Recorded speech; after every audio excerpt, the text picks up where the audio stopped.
I-IFP ithi umkhandlu weqembu kuzwelonke uthathe isinqumo sokuthi usebenzise izinqumo ezathathwa ngo-2019-2020 zokuthi leli qembu liqhubeke nokusebenzisa ubuso bomsunguli walo ngesikhathi sokhetho lonyaka ozayo ngenxa yamagalelo omntwana wakwaphindangene.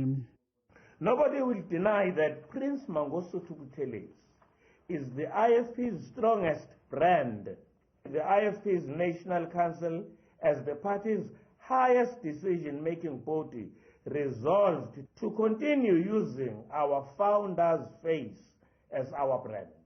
I-IFP igcizelele ukuthi umsunguli waleli qembu akabanga ingxenye yabantu abathathe lesi sinqumo sokuthi leli qembu kumele libukeke kanjani.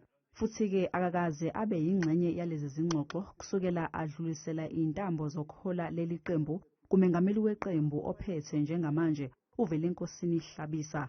Leli qembu lizobamba ingqungquthela yenqubomgomo yalo phakathi kaNcwaba noMandulo nonyaka.